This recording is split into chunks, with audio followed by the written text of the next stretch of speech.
Custom Zombies is the most important feature Treyarch has ever added to the game mode. It's the creative backbone of zombies since the very beginning, and when I say the beginning, I don't mean 2011 or 2012. This is Dead Sand Elite, and it's the first custom zombies map ever made. It and a few others are released all the way back in April of 2009. Yesterday was actually its 14th anniversary of the release, and that means Customs is almost as old as DLC maps themselves, and it shows just how passionate people were about zombies right away. And I mean, just look at this thing. For it being probably older than some of you watching this video, it's kind of impressive. The creator was able to change the zombie's eye color, add in additional wall weapons that we wouldn't normally see in Nocturne and Totem like the Walther P38, and even simple things like getting the zombies to even jump through the barriers correctly. At the time, Treyarch themselves barely knew how to do some of this stuff, so the fact that one person without any YouTube tutorials or experience was able to make this is fascinating. There's even cooler things like AI soldiers that shoot at you from outside the map and you need to kill them for a round to finish, and special power-ups that added a new feature like adding a line of friendly AI soldiers to line the trenches and shoot at zombies. All of these things are kind of standard nowadays 14 years later, but this was art in 2009. By the way, there is more to this map than trenches. You can actually enter a large bunker that takes you to a mystery box location, you can get on top of the bunker, and you can even open more doors to reach another mystery box. It's not a lot, but it is still impressive. After 2009 though, that's when things started to get going a little bit more, with map makers getting more comfortable with the tools, and things took a dip when Black Ops 1 released, but came back again afterwards when YouTubers finally started to catch on that these things can make for really interesting content. Guys like NGT Zombies, Mr. Dalek JD, and Awesome Sauce Films were pumping out this content because of the concept of zombies maps being made by regular people that had cool things Treyarch could never add was just a crazy new idea. You had basically endless maps to play as a viewer and endless content to make as a YouTuber. It was a win-win for literally everybody, especially as maps began to get more complex and added quests to complete. By the way, if you're wondering, Awesome Sauce Films was a channel run by Beijing Canadian, Jerome ASF, and a few other people before they became famous. Yeah, believe it or not, those guys are zombies YouTubers for a few years. But it does go to show the appeal that custom zombies had at the time, and that would only continue on when some YouTubers even began hiring map creators. One of the more famous examples of this is Yodi's Lair, named after Yodislayer, and by the way, rest in peace, but this was a fully customized mansion map made for him and his fans. This is a huge map even for today's standards, with a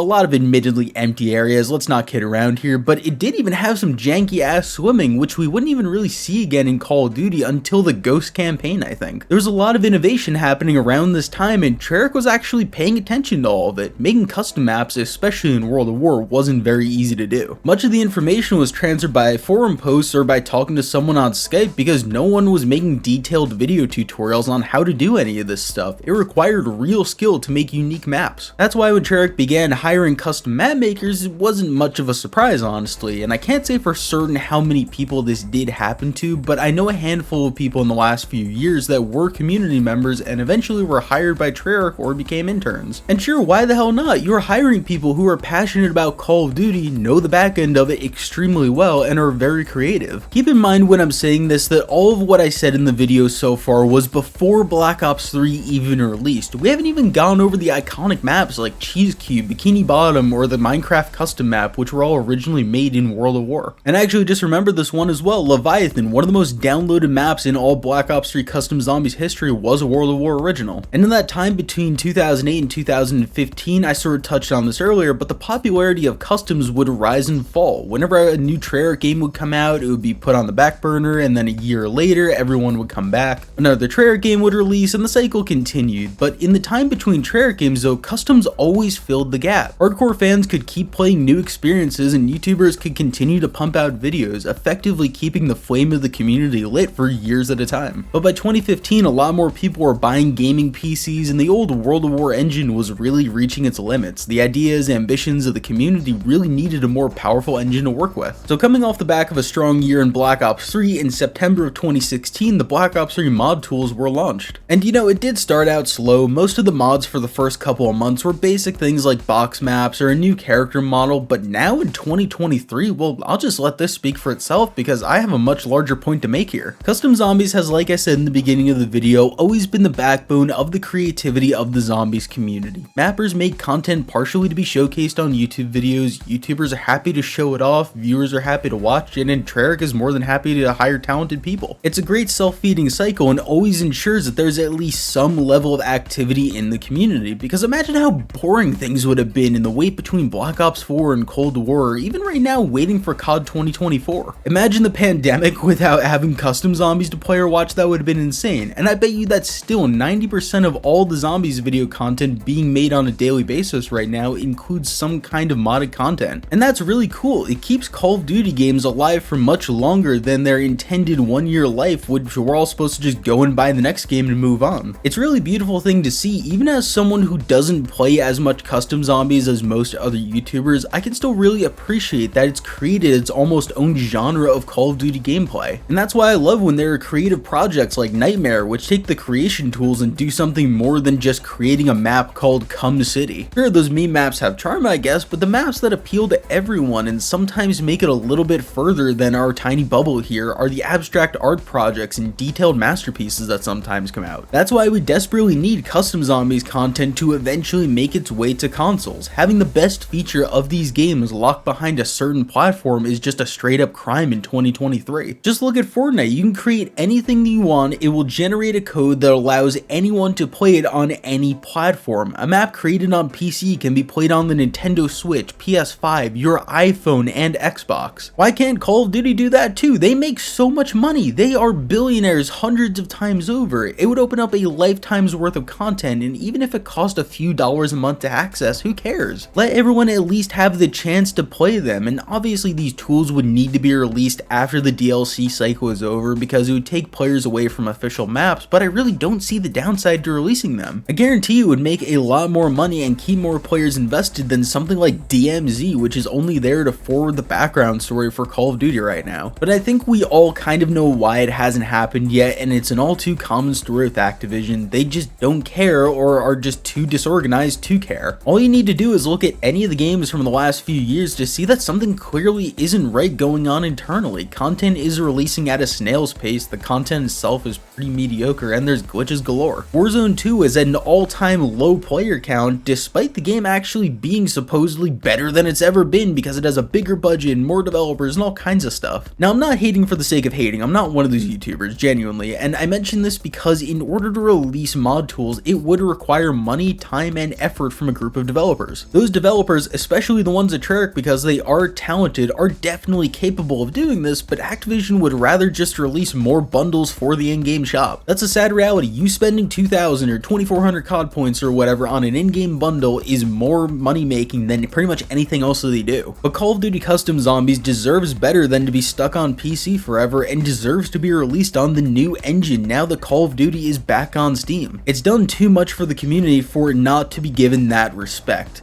That's where I'm going to end my rant. Thank you guys for watching. If you could subscribe, I'd appreciate it. Like the video, comment, where do you guys stand on this whole thing? I would love to hear it. Do you think customs is ever going to come to console? Anyway, love you guys. Watch the video coming up on screen right now. Love you. Goodbye.